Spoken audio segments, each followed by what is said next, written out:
வீடியோவில் நாம இன்னைக்கு பார்க்க போகிற டாபிக் கிளாஸ் 8ல் இருக்கக்கூடிய வெட்டுக்கிளியும் சறுக்குமானும் அப்படின்ற விரிவான பகுதி தான் பார்க்க போகிறோம். ரொம்ப ஈஸியான கதை தான் இது. ஸோ ஸ்டோரிக்குள்ளே போகிறதுக்கு முன்னாடி நுழையும் முன் பகுதி பார்த்துடலாம். தமிழ்நாட்டுக்கும் கேரள மாநிலங்களுக்கும் எல்லை இருக்கு இல்லையா? இந்த எல்லைக்கு அருகில் இருக்கக்கூடிய இடம் தான் பிராமிக்குளம், ஆனைமலை இந்த மாதிரிலாம் ஊர். ஸோ இந்த பகுதியில் வந்து காடர்கள் அப்படின்ற கூடிய பழங்குடியினர் வந்து வாழ்ந்து வந்துட்டு இருக்காங்க.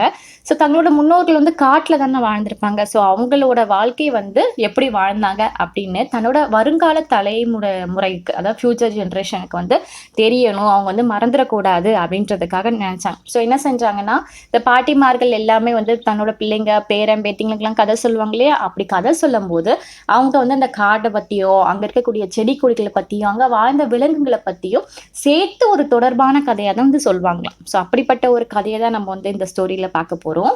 ரொம்ப ஈஸியான ஸ்டோரி தான். ஸோ ஸ்டோரியோட ஸ்டார்டிங் சீன்ல ஒரு நடுக்காடு இருக்கு. நடுக்காட்டுல சலசல அப்படின்னு ஓடப்படையக்கூடிய ஒரு ஓடை பக்கத்துல ஒரு பள்ளத்தாக்கு இருக்கு. சரியா? ஸோ அந்த பள்ளத்தாக்கில் ஒரு பெரிய மரம் ஒன்று விழுந்திருக்கு. அந்த மரத்து மேலே பாசி எல்லாம் பிடிச்சிருக்கு. ஸோ அந்த பாசி, இந்த ஈரப்பதம் இருக்கிறனால அங்கே வந்து புழு, பூச்சி, நத்தை இந்த மாதிரி நிறைய விஷயங்கள் வந்து மரத்தையே மொச்சிட்டே இருக்கிற மாதிரி இருக்குமா.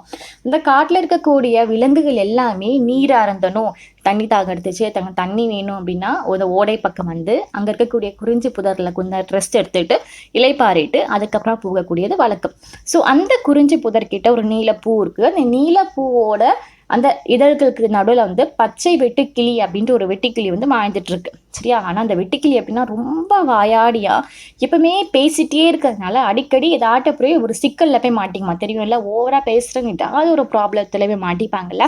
இந்த மாதிரி இந்த வெட்டுக்கிளியும் எப்போ பார்த்தாலும் பேசிட்டே இருக்கிறதுனால ரொம்ப பேர் ஒரு சிக்கல்ல போய் மாட்டிக்கிற விஷயங்கள்லாம் நிறைய நடந்திருக்கு. ஒரு மாலை டைம், ஓகே, ஒரு ஈவினிங் டைம் வந்து கூரன் அப்படின்ற ஒரு பெண் சருகுமான் அந்த பக்கமாக வரும்போது வெட்டுக்கிளி வந்து பார்க்குது.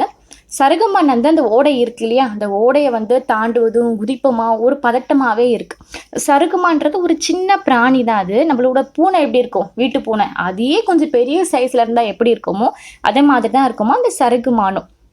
இது கொஞ்சம் கூச்ச சுபாவம் கொண்டது. ஆனால் நம்ம வெட்டுக்கிளி எப்படி சரியான வாயாடி பேசிகிட்டே இருக்கோம் இல்லையா? ஆனால் நம்ம சருகுமான் ரொம்ப கூச்ச சுபாவம் கொண்டது, அதிகமாக பேசாது, இந்த மாதிரி ஒரு கேரக்டர் கொண்டது. அது வெட்டுக்கிளி வந்து நம்மளோட சருகுமானை பார்த்து பயப்படவே இல்லை. ஏன்னா அது ரொம்ப சாது அப்படின்னு தெரியும் இல்லையா? ஸோ பார்த்ததுமே வெட்டுக்கிளி வந்து நம்மளோட சருகுமான் கிட்ட வந்து பேச ஆரம்பிக்குது. என்ன கூரன், ரொம்ப நாள் ஆச்சுன்னு பார்த்து இந்த பக்கம் வரவே இல்லையே அப்படின்ட்டுன்னு.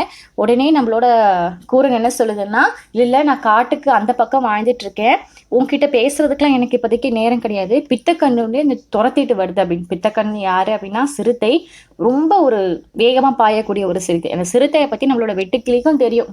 பிடிச்சதுன்னா சாப்பிடாம விடாது, சிறந்த ஒரு வேட்டை விலங்கு அப்படின்னு தெரியும். உடனே கூரன் நம்மளோட பெண் சருகுமான் என்ன செய்யுது, அங்கே விழுந்துருக்குல மரம் இருக்குல்ல, பாசி பிடிச்சி போய் இந்த மரத்துக்கு உள்ளே போய் வந்து ஒளிஞ்சிக்குது. ஸோ தலையை மட்டும் தூக்கி எச்சரிக்குது, இது மாதிரி கூரன் வந்தான் அப்படின்னா என்னை வந்து நீ காமிச்சு கொடுத்துறாத அப்படின்ட்டு கூரன் வந்து வராங்க. ஆக்சுவலி கூரன் வர்றதுக்கு முன்னாடி நம்ம மான் என்ன சொல்லிட்டு போடுதான், வெட்டுக்கிளி நீ ரொம்ப பேசுவ, தயவு செஞ்சு இந்த பித்தக்கண் உங்ககிட்ட வந்து என்னை பற்றி அதாவது கேட்டான் அப்படின்னா வாயை திறந்து ஒரு வார்த்தை சொல்லிடாத, அப்படி சொல்லிட்டேன்னா போச்சு, எனக்கு கூரன் என்னை வந்து சிறுத்தை வந்து சாப்பிட்டுட்டு போயிடும், ஒரே வாயில விழுங்கிடும் அப்படின்ட்டுன்னு சொல்லிட்டு தான் போகுது. நம்மளோட வெட்டுக்கிளியும் தலையாட்டி அப்படியே ஒரு ஓகே ப்ராமிஸாக நான் எதுவும் சொல்ல மாட்டேன் அப்படின்ற மாதிரி கைவண்ணம் வந்து பண்ணுது.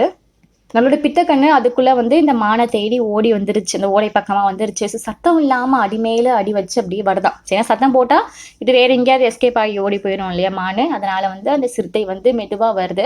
ஸோ மோப்பம் முடிச்சே பார்க்குது. மோப்பம் முடிச்சே பார்க்கும்போது எதுவுமே வந்து தென்படல. அப்போ வந்து வெட்டுக்கிளி அங்கே உட்காந்துருக்கிறது நம்மளோட சிறுத்தையோட கண்ணில் பட்டுருது. இந்த சிறுத்தை வந்து வெட்டுக்கிளிக்கிட்ட பேச ஆரம்பிக்குது. கூரன் இங்கே வந்தாளா, அவள் எங்கே போனா அப்படின்னு தெரியுமா உனக்கு அப்படின்ற மாதிரி வந்து கேட்குது. நம்ம சிறுத்தை வந்து வெட்டுக்கிளி கிட்ட பேசினது நம்ம வெட்டுக்கிளிக்கு உற்சாகம் தாங்க முடியும், அப்படியே தலைக்கேறுதான் உற்சாகம் எல்லாமே. ஏன்னா பித்தக்கண்ணை இவ்வளோ பக்கத்தில் பார்க்குறது இதான் ஃபர்ஸ்ட் டைம், தூரத்துல இருந்து எங்கேயோ பார்த்துருக்கு. பட் நம்ம கிட்ட வந்து பேசுதே அப்படின்ட்டு ரொம்ப உற்சாகமாக இருக்கான்.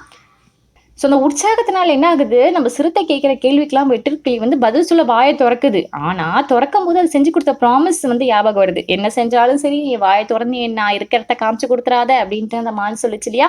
ஸோ அது ஞாபகம் வருது. அதனால வந்து வாயை மூடிக்குது. வாயை மூடினாலுமே அது என்ன செய்யுது, அதை பார்த்த சந்தோஷத்துல அங்கேயே குதிக்குது. ரொம்ப எங்க குதிக்குதுன்னா அந்த மான் வந்து ஒளிஞ்சிருந்துச்சு இல்லையா அந்த மரத்துக்கு கீழே, ஸோ அங்கேயே போய் குதிச்சுட்டே இருக்கான். ஸோ நமக்கே தெரியுது இது உற்சாகத்துல என்னமோ பண்ணுது அப்படின்னு. நம்ம சிறுத்தை கண்டுபிடிக்காத, சிறுத்தைங்கிறது ரொம்ப அறிவாளி இல்லையா? ஸோ பார்த்துட்டு ஓகே அப்போ இந்த இடத்துல தான் நம்மளோட மான் வந்து அது ஒளிஞ்சிருக்கும், இன்னைக்கு எப்படியாவது வேட்டையாடணும் அப்படின்ட்டுன்னு அதை பக்கமாக போய் பார்க்குது. ஆனா நல்ல வேலைக்கு அன்னைக்கு ஒரு நாள் நைட்டு முன்னாடி தான் புனுகு பூனை அப்படின்ட்டு ஒரு பூனை இருக்குது, அது ரொம்ப வாடை அடிக்கும் சரியா. ஸோ புனுகு பூனை வந்து அந்த பக்கமாக படுத்து கிடந்திருக்கு. ஸோ அதோட துர்நாற்றம் வந்து நம்மளோட சிறுத்தைக்கு போனதுனால மான் வந்து ஒளிஞ்சு இருந்து பதுங்கி இருந்த விஷயம் அதுக்கு தெரியாமல் போயிடுது. ஸோ கொஞ்ச நேரம் பித்தக்கண் அப்படியே அந்த இடத்தையே சுற்றி சுற்றி மோப்பம் பிடிக்குது. பட் அதால் எதுவுமே வந்து கண்டுபிடிக்க முடியல. ஸோ எதுவும் தட்டுப்படாதனால அப்படியே உரிமிட்டே நம்ம வந்து கோவத்திலே அந்த பக்கமாக வந்து போயிடுது. சரி நம்ம இங்கே இல்லை போல அப்படின்ற மாதிரி வந்து போயிடுது. ஸோ அந்த டைம் ஒளிஞ்சிருந்து நம்மளோட மான் கூரன் மான் வந்து வெளியே வருது. இப்படி குதியாட்டம் போட்டு அதோட இடத்த காமிச்சு கொடுத்த முயல்றதுக்கு நம்மளோட மான் வந்து வெட்டுக்கிளி மேலே ரொம்ப கோமா இருக்குது. ஸோ ரொம்ப கோமா வந்து இதுக்கு எப்படியாவது ஒரு பாடத்தை கற்பிக்கணும் அப்படின்ட்டு கோமா வெளியே வருது. வெளியே வந்ததுமே வெட்டுக்கிளி வந்து திட்ட ஆரம்பிக்குது. முட்டாளே இது மாதிரி பித்தக்கண்ணு முன்னாடி இப்படியே ஒரு குதியாட்டம் போடுவேன், நேரம் நீ இப்படி பண்ணதுக்கு அதை என்னை கண்டுபிடிச்சி அதோட வாய்க்குள்ள என்னை திணிச்சிருக்குமே, என்னை விட்டது வந்து ஒரு அதிசயம்தான். இனிமேல் நீ இப்படி செஞ்ச அப்படின்னா என்னோட தங்கள் கால்களை உன்னோட மிதிச்சிருவேன் அப்படின்னு சொல்லி. தங்க கால்கள் அப்படின்றது என்னது, அதோட கால்கள் பார்க்கறதுக்கு நல்லா கோல்டன் கலர்ல இருக்கும் இல்லையா, தங்க நிறத்துல. அதனால தங்கள் கால்களை வந்து உன்னை மிதிச்சு போட்டுருவேன் அப்படி சொல்லிட்டு என்ன பண்ணுது, அதோட கூர்மையான பாதங்கள் இருக்கு இல்லையா கால்கள், அதை வந்து மண் மீது அப்படியே அழுத்தி வைக்குதான். ஸோ அந்த அழுத்தி இப்படி கோமா வச்சதுனால அங்கே பக்கத்தில் இருக்கக்கூடிய குறிஞ்சி புதல் வந்து அப்படி இப்படியுமா ஆடுதான். ஸோ வெட்டுக்கிளிக்கு வந்து பயம் வந்துருச்சு. ஏன்னா அதை அந்த அப்படி ஆடும்போது வெட்டுக்கிளி வந்து தன்னை மீறியுமே பயத்துல கீழேயே விழுந்துருச்சான் இல்லையா. ஸோ ஒரு பேலன்ஸ் தாங்க முடியாமல் கோபமாக விழுந்துருச்சான், கீழே விழுந்துருச்சான். ஸோ ஒரு கோப பார்வையாக பார்த்துட்டு அந்த மான் வந்து மறுபடியும் காட்டுக்குள்ளேயே ஓடிடுது. ஸோ அன்னியிலேருந்து கூரனோட பாதங்கள் வந்து எப்போ இது மேலே பட்டுடுமோ, எப்போ அதை நசுக்கி சாகடிச்சிருமோ அப்படி பயத்திலே தான் வெட்டுக்கிளி வந்து வாழ்ந்து வந்துட்டு இருக்கான். இதனால தான் இன்னுமே கூட வெட்டுக்கிளிகள் வந்து ஒரு இடத்துல வந்து தங்கா தெரியுமா அப்படியே பறந்துட்டே இருக்கும் இல்லையா, குதியாட்டம் போட்டு பறந்துட்டே இருக்கும். ஆனால் அது எந்த ஒரு குறிப்பிட்ட இடத்தையும் பறக்காம எல்லா இடத்துலையுமே பறந்துட்டே இருக்குமா. ஏன்னாதான் குறிப்பிட்ட இடத்துல பறந்தாதான் நான் மான் சொல்லிட்டு போயிருக்கலையே மிதிச்சிருவேன் அப்படின்ட்டுன்னு. ஸோ அதனால ஒரு குறிப்பிட்ட இடத்துல வந்து திசையை நோக்கி பறக்காம குதிக்காம அது எல்லா இடத்துலையும் ஒரு இடத்துல நிற்காம பறந்துட்டே இருக்கு அப்படின்னு சொல்றேன்.